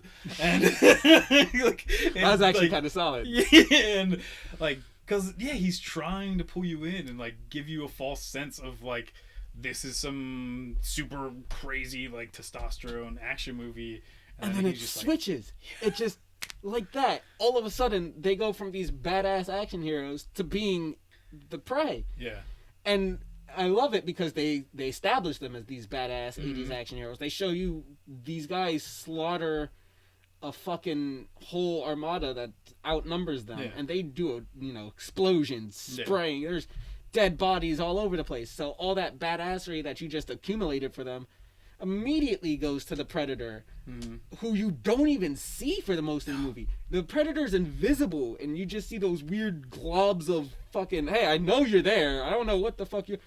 But all of that badassery just goes to him without you ever seeing him. Well, that's like, I think the first scene where you really notice like, oh crap, this movie has changed, is when, I'm gonna forget his name, but it's actually kind of like, because I think even that's like a iconic scene, is when he just kind of loses it. And it's the guy with the big freaking like minigun, and he just starts shooting at nothing because he's just like, he's losing his mind. Like, these are even guys that realize they were badasses 5 seconds ago, and now they're being hunted like they're rabbits. Like, they're they don't matter. And they snap. I love it. It's great. It shows so much that a lot of horror movies, especially movies down the Predator line, just forego completely. Nowadays, Predator... That they don't get at all. We're badasses, but we're just badasses through and through that happen to be fighting this fucking alien that's more advanced than us, but we're badasses, so doesn't matter. Yeah. And I think, like, they tried to still bring you that in like the second Predator movie, because they're still like, it's a cop and he really has just no idea what's going on and everything. But like, man, just like the tension in the first Predator movie, and just him down at the end and like just, come on, kill me. Like, oh, just those scenes just are like burnt into my brain forever. And then like also because people just like saying like Arnold lines, they completely forget where "get to the chopper" is from, and it's from that movie, because it's like, we're finally like out of this. Like he was only after us, like after these military guys. He wasn't after the woman that they were there for and stuff. So like they can finally get them out of there and like get the safety and stuff. And, yeah. I think actually I might, like, even though I love Alien, I like, after having such a like really heartfelt thing for like trying to get people to like Predator, I might actually like Predator more than Alien. Well, if you're switching to Predator, I'm taking you. You gotta make up your fucking mind here. Yeah. Also though, I'd be down to do AVP cosplay if you ever wanted. Oh, that'd be pretty sick. That'd be fun. But should we? I feel like maybe this would be a great discussion for, I don't know, like another video. But just, I mean, we could talk about the fall of both Alien and Predator. But the new Predator movie, was it Predator? Is it The Predator or is it Predator? Yeah, that was The Predator. Predators was the one, I think, with Adrian Brody. That's the one where they're on the alien planet. Yeah. And I thought that was a decent one for their movies. It's still not it's great, because especially like I do like the fear at the beginning, and like how much they're just like, we're screwed, and then they get trapped with that guy that's like completely lost his mind. Fishburne. Yeah. But like once they're just like, we're gonna make it to the end, like we know, like they take the if it bleeds we can kill it kind of thing, but then they just blow it out of proportion, that they're just like, well, we've seen one die, we can kill like a dozen, and you're like, no, that's not how it works. I think that was super cool that they're like, that Asian dude, give him a sword and let him fucking anime the fuck out of a Predator real quick. That was probably my low point for that movie. But should we talk about that now, or should we wait? What? The Predators and their fall from grace. Let's save that, because we could, if we want to lump Alien and that, like, I hate Prometheus. I know there's some people that are like, I kind of dig that movie. That movie takes a fucking turn, and it is a bad turn, and it just turns into utter trash. Like, I just wasn't a fan of that movie really at all. And that they also made like what are they? Is it they called the Prometheans or whatever? That them being like injected with like the stuff, that's what makes a xenomorph, basically. I got really confused at that point. I'm not gonna lie. Yeah, it's I just like the fact that they gave us the origin to Jesus Christ. Yeah. So, I think that was a major plus. But I've been looking for that origins for a long time. The Bible takes way too fucking long to get to that part. You can skip ahead. You can just start with the New Testament. It doesn't take. I don't. Well, man, I don't know where to read in the Bible. There's so much. So much. But a movie that I probably should have picked first, because I forgot that it's a horror movie, and I don't know why it just didn't go into my mind, is The Shining. I forgot that was a horror movie as well. Oh my dear God. I don't know why I can't remember the director's name right now. Stanley Kubrick? Stanley Kubrick. Oh my gosh. Like, that's what that movie's about. It's just Stanley Kubrick. How good of a director he is. Like, there's just so many things that, like, if you've read anything about like how to direct or like how to figure something out, and it's just like there's so many things, like when like one of my favorite scenes is when like you're showing Jack Nicholson's character like breaking, like he's finally like there's like this slow kind of like build of like while he's trying to write his book, and that like he's slowly breaking over time, like you know he's going to, but it's like when is it gonna fully happen? and his wife just comes up to like ask him a question, and this is where like perfect cinematography and like perfect directing just like hits this so perfectly. So Jack Nicholson is just like leaned back in his chair, and he's just like, why are you fucking bothering me? And he's just like losing it. But like when he's showing you that, it's because it's a big wide shot that's just like, this character is clearly like just okay right now. Like he's feeling himself, he's just pissed, but it's like a sense that he's in control. But then when you turn back to his wife, the camera's like super close, like right up in her face, so that she feels claustrophobic when you look at her, and that like you're like, oh shit, like he's really chewing her out, and like she has no idea what to do. She's like trapped right now.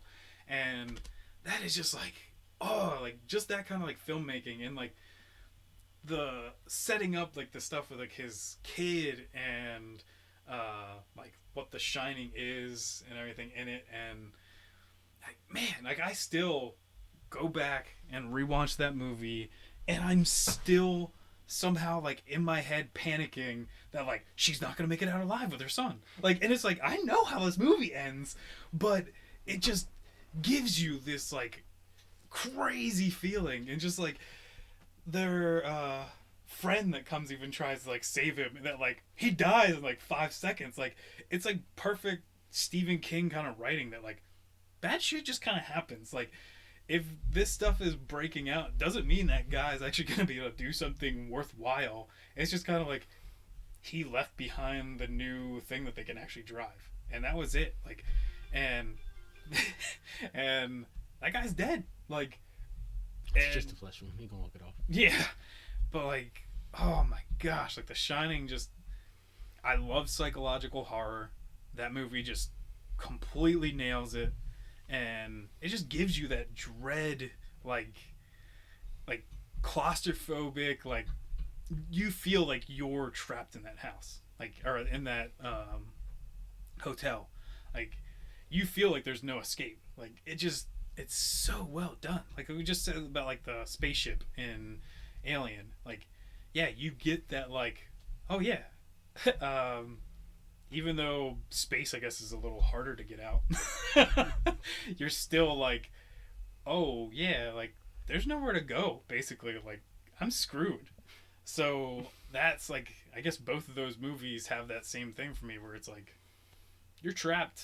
Like it's not like Camp Crystal Lake, where clearly you could probably go in any direction and probably find your way out of that area. This is literally a hotel on a mountain peak that is like surrounded by like 6 feet of snow, and then also a spaceship out in outer space, and it's just like, yeah, you're screwed. Like, I was paying attention the entire time, but you leaned back, and my instinct was, oh yeah, I'm in the chair that has the better lean back button, and I leaned back just to prove. And now I can go back? No, it's back. It's No. back. I got it. I just wanted to flex. I just wanted to point out that's why I leaned back with you. Oh, just to thanks. show off that I'm a better lean backer. Sure, you were Listen to listening Fat me. Joe.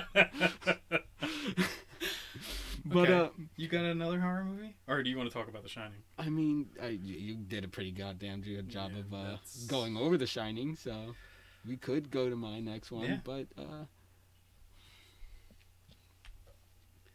if I had to pick another one, I think it'd be probably the original Texas Chainsaw Massacre. The footage has that weird grainy feel to it, so it seems more like it's not a movie, but an old school documentary. I genuinely love the house's design. It's off-putting, it's creepy. Mm-hmm. There's, dead shit hanging all over the place. There's furniture. There's that line that's like, oh, this is based on a real life events, which I mean might be stretching the truth just a little there, but whatever. I was a fucking kid. I didn't know any better. I just thought that shit was terrifying to find out that this is really happening. Yeah. I love Leatherface. Yeah. I like the fact that he's this blubbering man-child in a hulking man's body. And if you notice, I felt like it was a really easy thing to see, but a lot of my friends, when I talk about it, haven't picked up on it. I love the fact that when he changes his masks, what little remnants of a personality that he has changes with it. Yeah, like he takes on kind of like the person. Yeah. Because it's kind of like he is like mentally handicapped or something, that he wants to be somebody not him, and that's kind of like his thing. But because when he puts on the pretty lady mask, or is it pretty woman? I don't remember, but he puts on the mask that's dolled up in makeup, and he takes on this more domesticated housewife role. Yeah. And he's much more passive, and I mean, I guess he's always relatively passive in the presence of his family, because he's kind of the bitch boy there.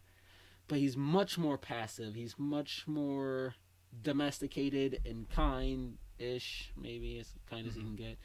But his other mask, he dons it, he chases people out with a fucking... What was that, a hammer? I think it was a hammer, right?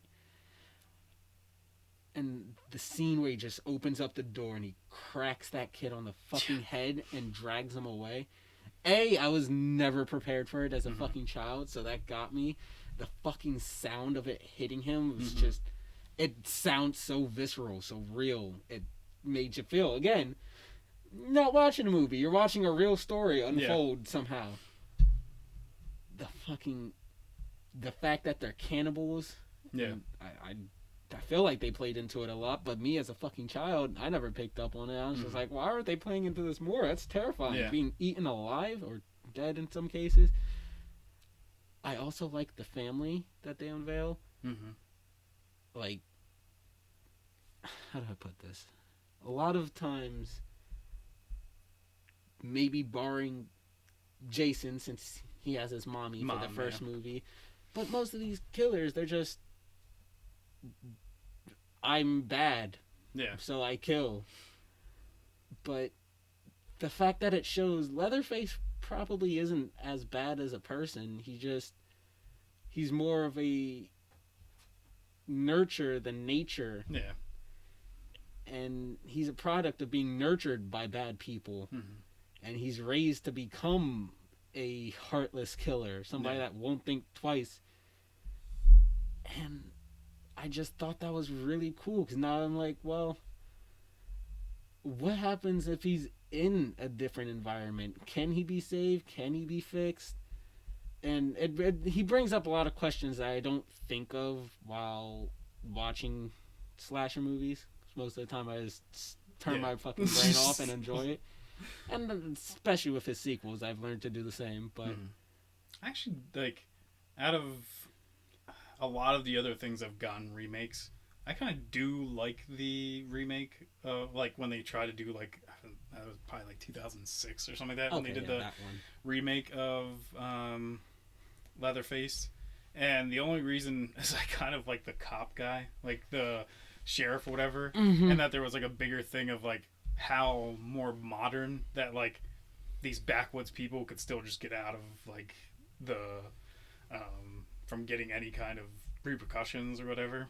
But yeah, that one's much more traditional slashery, I think, than the original one is. I also feel like the 2006 you said, but I think that's what it is. It's somewhere around there. I don't know. It gave me more of like the Saw vibes of we're kind of just stretching this to be kind of graphic and off-putting, just because blood, guts, foul language, borderline Rob Zombie movie.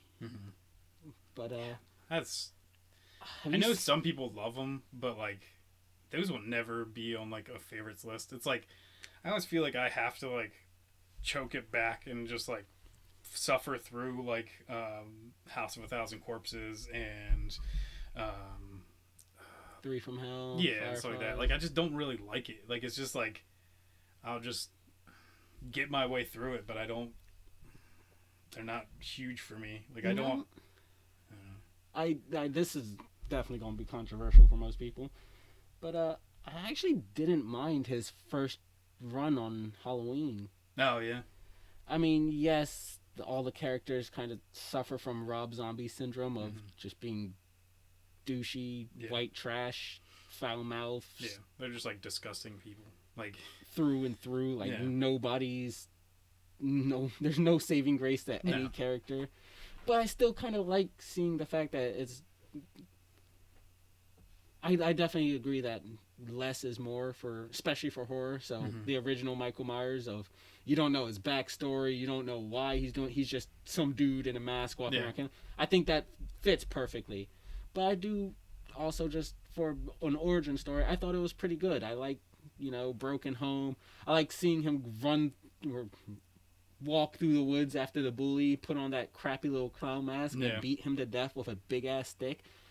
I thought it was unsettling. I thought it kind of got this point across that he's damaged goods. He's fucked up through and through. And then seeing him spend his life in jail, and he just grows into this hulking figure who decorates. Maybe that's just a mask freak in me, but just the fact that his cell is decorated with these masks. And Michael looked like there's saving in him as a kid, but he kills off Danny Trejo, who's the only person who's ever been nice to him. I feel like it did a good job of cementing that there was all good in him's dead. Yeah, the whole spiel cut that out of him. Yeah, the spiel about looking the devil or into the devil's eyes or whatever Loomis says. I feel like it does a good job of conveying that. Yeah, he's kind of that devil now. Yeah, he's just the shape that goes around killing people. Michael kind of sus. And then I think I just have some like honorable mentions. Blair Witch Project. It has a terrible ending, but like the suspense through that whole thing, and especially when it came out, I was still pretty young. And once again, with the Texas Chainsaw Massacre, when they first put out Blair Witch Project, they were like, "This is real. Like, this really happened. That. This is found footage, and these people really died." And you're just like, "Oh, like you're like, this is real. Like, holy crap." And then another audible mention is the original Dawn of the Dead. It's still got like that campiness and stuff to it too, but it's just a cool movie to watch for its time of like trying to make a zombie movie, and it's just that really old horror that more reminds you of like, oh, look out there kind of like stuff, but it's like it's kind of a cool movie, and it kind of like really, I think, brought the forefront to like zombie stuff. Like, even though it didn't really hit until like even generations later, that was like one of the first big movies. It's like, oh, zombies are a thing. Like, especially if it like just turned a ton of people and stuff like that. And that's even where they said like the first Resident Evil game and stuff got its like inspirations and everything. So that's a big movie. And then my last honorable mention is Get Out.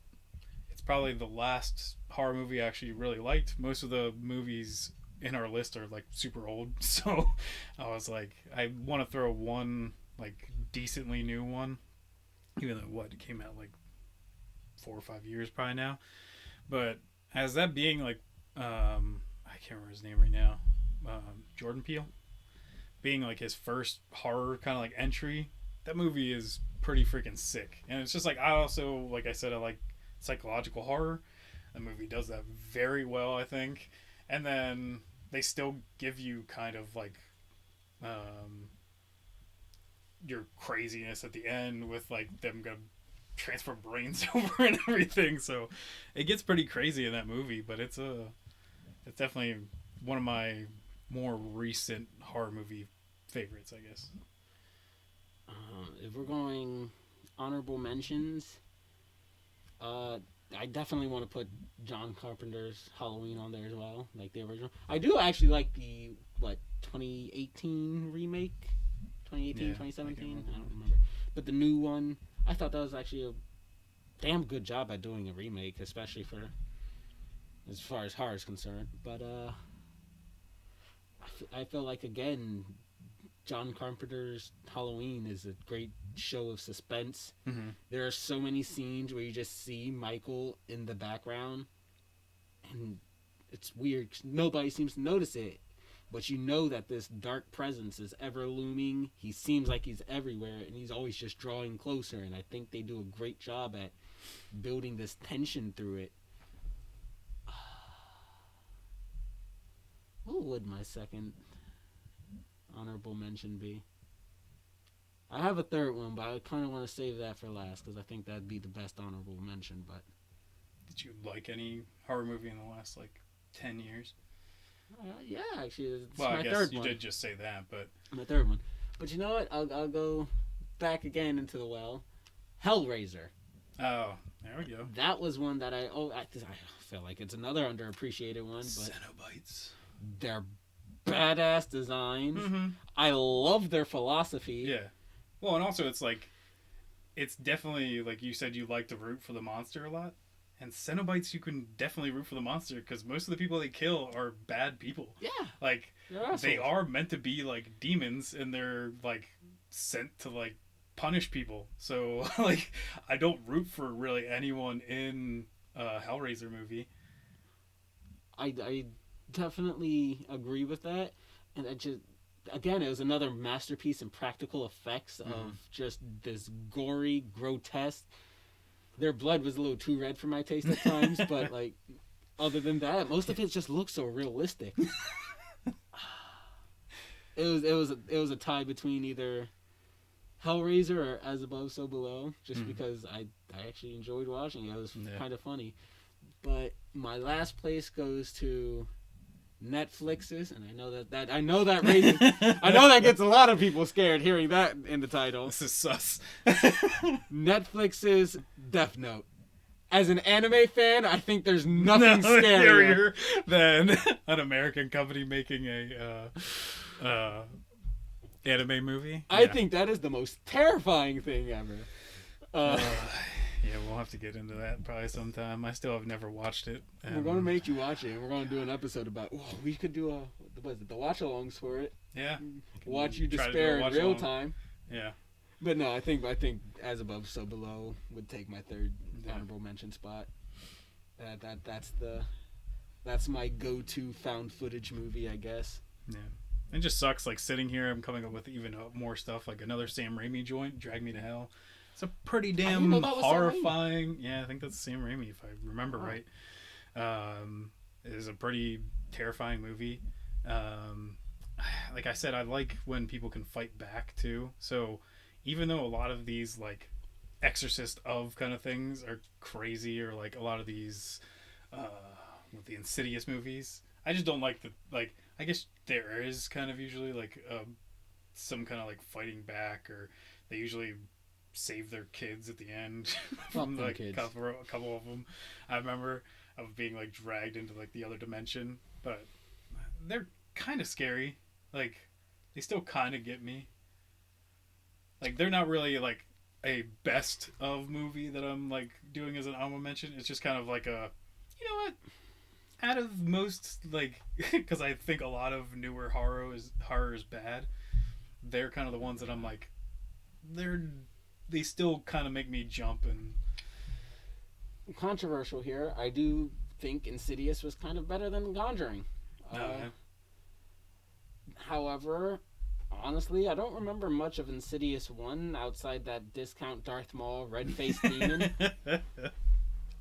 I remember Insidious 3 because I burst out laughing in the theaters at the beginning when the main character gets hit by a car all of a sudden. It's supposed to be a jump scare, which I hate that about mom movies. They rely wholeheartedly on jump scares now. Yeah. But that shit made me laugh. I lost my fucking mind in the theater. I was rolling. I felt so bad. But I also like Mama. I think that's 2012. I watched that. That's also like I know another one that a lot of people have said that they really liked was Hereditary, and I still never watched Hereditary.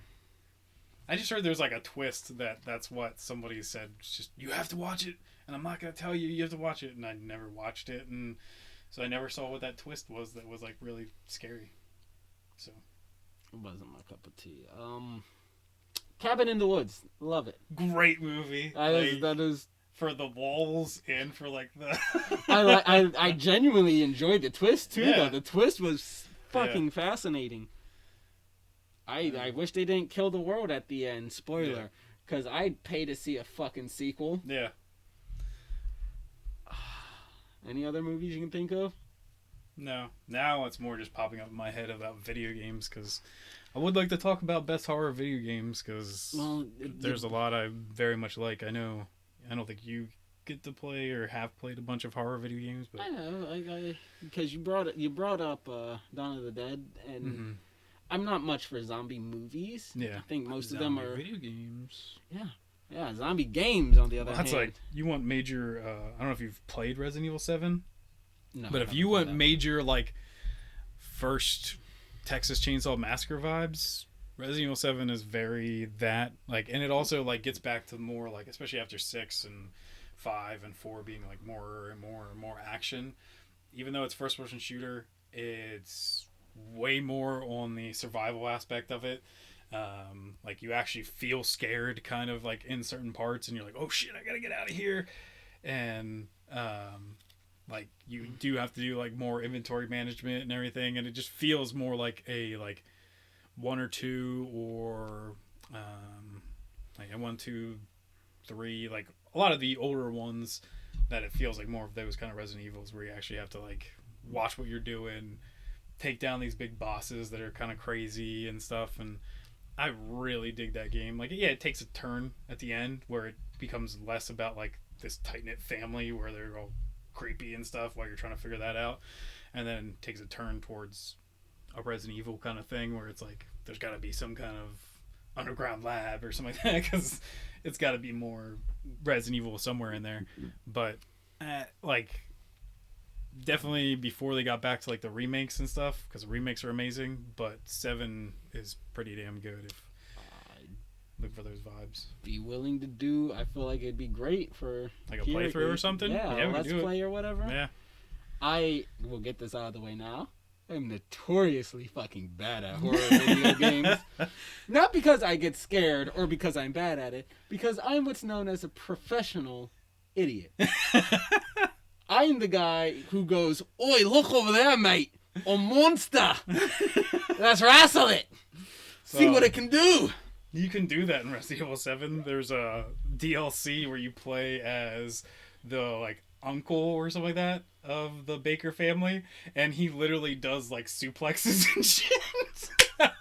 I'm sold. No, nothing else. I'm sold. We're doing it. Let go. But no one can be as bad as my friend Nate at horror video games. Oh. I don't know if he's ever gotten better, but, like, one of my favorite horror video games of all time, I won't build into it if we're all talk about it, but is Dead Space 1. And so apparently you want to talk about it. We'll save it. We don't need to talk about it today. But so I had my friend Nate over, and I was like, man, you gotta try this game. It is so damn good. Like, it's like it's not even one of my best or favorite horror video games of all time. It's probably one of my favorite games of all time. I just think that game just does, like, so well. I like that whole entire thing and the dismemberment. And he comes over, and it's, like, just right at the beginning where you're, like, docking there, where your ship kind of crashes, and you're getting up to, like, the beginning. And I'm like, Nate, just to give you a heads up, I know you, like, are gonna freak out, but, like, you don't need to fight anything right at the beginning here. Just run. Don't even worry about it. And, like, the moment that thing just, like, comes down and grabs that guy, he's just like, ah! Ah! And he's, like, running, and, like, I think he was, like, the wrong direction, and then just shooting behind himself. And I was like, Nate, I already told you, don't shoot. And then I'm like, also, you're just or no, it can't be right at the beginning, because I don't even think you have a thing to fight with. But, like, it's gotta be close to the beginning. And I'm like, dude, you can't just shoot at nothing, because you have to dismember things, because he's just like just shooting all over the place. And I'm like, hey, you also have to do inventory management in this game. Like, you're not gonna have any ammo. It's funny, I had my my sister, she never finished it, but I might force her, for she has a Twitch channel, Kooky Cat. We might force her to go back to that when we get the chance. We had her play Outlast. Oh. In the dark. Nice. With headphones. You should just jump into Outlast 2. I think Outlast, I don't know. Which one's scarier? Did you play both of them? I have not played 2. So, and I haven't played the DLC for the first one either. 2 has, instead of creepy labs, kind of, because you know how like Outlast 1, eventually you're just like looking at creepy labs at the end, and it's like these people have been tested on and everything. This is all a cult, and it is a cult to the very end. Like, it is super creepy. Basically, your wife is giving birth out of nowhere because she's like, she gets pregnant, and I think gets pregnant like immaculate conception kind of wise. No, we fighting God up in here too, nigga. I'll square up with anybody. And she's then like giving birth to the Antichrist, and I'm gonna fuck up the little baby too. It is just that game definitely got me, because like once again, I like fighting back at things. You can't do that in Outlast. You just got a camera, so you're kind of screwed. I definitely say games like Outlast are probably my least, because I like fighting back at things, and my whole let's wrestle shtick is usually a lot more fun when I can run over actually wrestle and hit things. I fucking played Silent Hill 2, and the bulk of my gameplay is me with a pipe going, I'm a fucking hit it. And they just go on the ground and you're just like bang, bang, the bang. armless men, I forget what they're called. I don't like say that's like just shamble. the straight jackets or something like that. But they crawl around and they make that weird little cockroach sounding noise. I just be like, come back here, bitch. Fucking crack you upside the head. I just chased it. One of the times, I don't think you need to fight Pyramid Head, but I saw him and I was just like, I got a gun. Yeah, I think you only have to fight you have to only fight Pyramid Head like twice, I think. Once or twice in the whole game. Yeah, because there's like one time where you have to fight him in like the first 2 chapters. You get introduced to him and I haven't played it in a really long you have time. to like escape that weird hotel or whatever, and at one point he appears, and I think you have to fight him to make, the world revert from not Silent Hill ish. The other world, I think this was. We could also sometime talk about what's better, Resident Evil with survival horror that way, or Silent Hill with psychological horror and still kind of survival-ish aspects of it. Bro, Pyramid Head was my very first cosplay.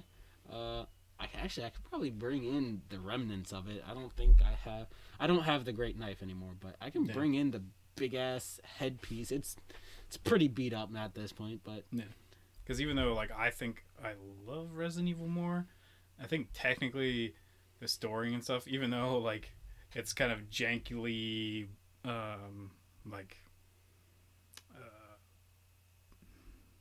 what do they call that when they change stuff from Japanese to English? Translation.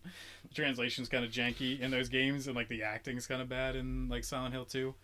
The scariness of it, of being like, these are all manifestations because your character's actually kind of a piece of shit, and it's how he treats women and everything, and like down to like that kind of aspect. It's kind of cool, because really especially if you go back to like the old Resident Evil games, their stories are kind of shallow. Like, they're not really that, like, amazing. They're just kind of, like, evil lab. Like, at least if you go, like, RE1 Remake and they add more story and stuff to it, but... I like how you're like, oh, yeah, the story to Silent Hill is great. When Silent Hill 2 is a multiple ending, depending on what you do in the game. Depends on the ending you get. One at the ending, you find out that everything is being controlled by a fucking Shiba. Shiba, it's great. And it plays the dumbest music. I genuinely love it. Yeah. But pick the perfect storytelling right there, mate. Hey, I'm saying there's great things and bad things in that game. I wouldn't say that's a bad thing. That's definitely listed as great. Yeah. I think you can only get that in like the Japanese version, though. We were never privy to the hilarious Shiba Inu ending. YouTube, bitch. Yep. But before we ramble on too long, thank you guys so much. Before we ramble on too long, we haven't done that already. Yeah. But yeah, thanks guys for listening. If you got any comments, send them our way on either making this thing better, or if you got any questions or anything. You got any horror games you want to recommend for a fucking horror theme let's play? But Yeah, this has been the Seriousless podcast. I think we had a pretty good amount of stuff to talk about today. So, thanks. And goodbye.